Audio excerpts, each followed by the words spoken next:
Good morning mga ka-trippings. Ito na naman tayo. Panibagong araw. Panibagong gastos. Ayan.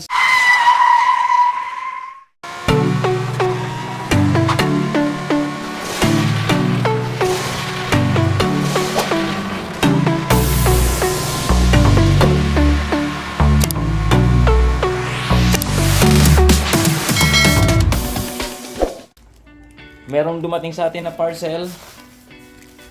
I-unbox natin. I-review na rin natin kung tama ba yung pinadala.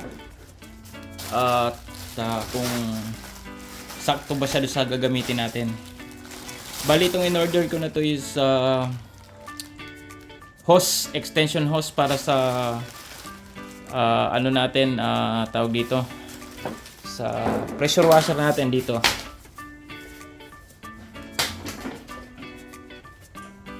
Ito, para dito sa pressure washer natin. Umorder ako ng additional na hose kasi itong stock na hose niya, yung dating hose niya, ito maiksi siya. Hindi ko ano kung mga 10 meters yata ito eh. Hindi ko lang maano kung ilang meters to. Ito, maiksi siya. Bali umorder tayo ng additional na 10 meters na hose. Ito para yung hose natin is yung machine natin is naka-steady na lang sa isang lugar, tapos yung hose natin is mahaba na, so hindi na natin to kailangan bitbitin kasi nung pag ito lang yung ginagamit ko, maiksi siya, lagi kong binibitbit ito, dinadala ko to, so ang nangyayari nagkakaunda buhol-buhol yung wire nya tsaka yung hose ng tubig kasi binibitbit ko pa pag naghugas ako ng sasakyan, tsaka pag medyo malayo yung i-sprayan ko. So nagplano ako na bumili ng panibagong additional na hose. Kaya titingnan natin siya kung eksakto ba siya at fitted ba siya at kung sakto nga doon sa kailangan natin. Okay, kaya sige, tingnan na natin. In-order ko siya online. Ilalagay ko na lang yung link dyan sa baba, just in case na gusto nyo rin na bumili at gusto nyo magdagdag ng hose para sa pressure washer ninyo. Ayan, so ilalagay ko dyan yung link para doon din kayo makabili sa pinagbilang ko. Pero open muna natin, review natin kung magandang klase ba. Okay? Ayan.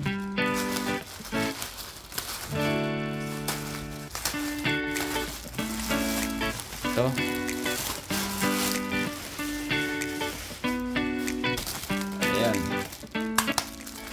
Additional na hose, 10 meter. So mukhang ang mangyayari nito is mali yung na-order ko. Ayan.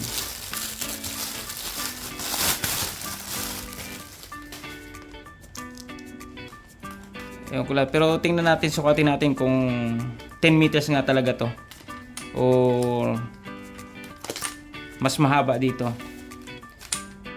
Ngayon, kapag ito ay mas mahaba kaysa dito sa stock natin, so okay na to, magagamit na natin to. Kasi ang plano ko talaga is dapat pagdudugtungin ko to siya. Ngayon, ang na-order ko pala is ganito yung dulo niya. So rekta na to dito sa gun niya eh. Dito sa gun, yan, dito mo na ilalagay. Yan. Ngayon, kapag ito is 10 meters, kasi nga in-order ko 10 meters at mas mahaba nga kaysa dito. Kasi ito yata parang 7 meters lang yata to. So okay na. Enough na ito para do sa garage natin sa paghugas ng sasakyan. Okay? Tingnan natin. Bali ang i-check na lang natin is kung tama ba yung sukat nito. I mean ito, diameter nito, tsaka ito. Yan, i-check natin. Okay? Yan. So ito yung stock natin, ito yung bago natin. Yan. Yan. So ito yung stock, ito yung bago. So tingin ko ay parehas naman sila ng size, pero isasaksak pa rin natin siya dito. Ayan. Naglog na. So ito, so isaksak natin dito. Tingnan natin kung fitted.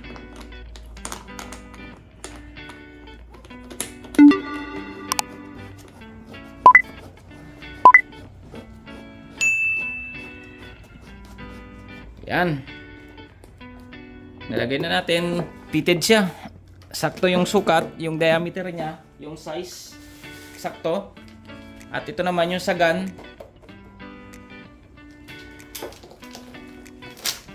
Ito naman. Lagay natin dito. Tingnan natin kung saktuhan din siya.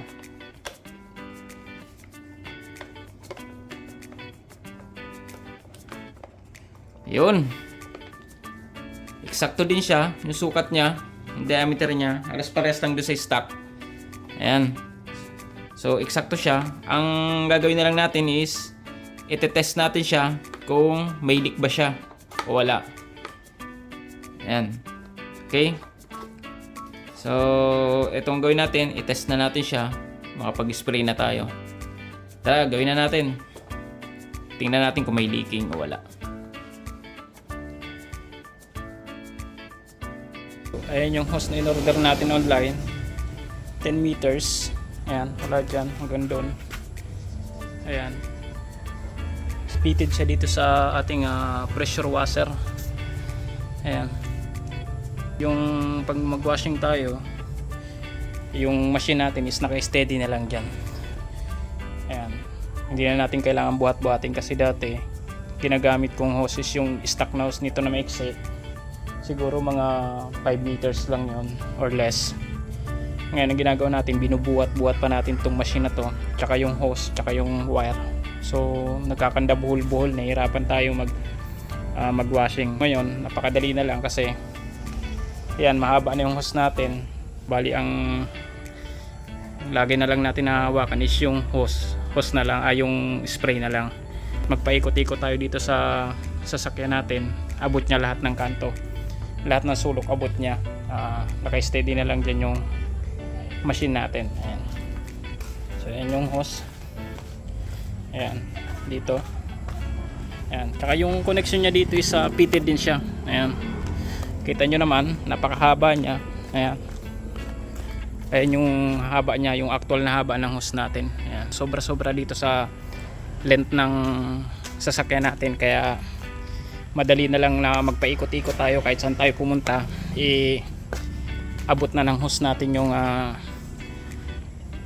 lahat ng gilid, yung paikot na sasakyan, kaya madali na lang mag-washing. Ayan. Ayan yung pressure niya. Ayan. Madali na lang, okay? Ayan, kung gusto nyo upgrade ng hose, magdagdag kayo ng mas mahaba para madali mag-washing. Hindi nyo na bubuhat-buhatin tong machine, steady na lang siya dyan. Dyan lang yung link sa baba, okay? So tuloy na natin tong pag-washing natin, okay?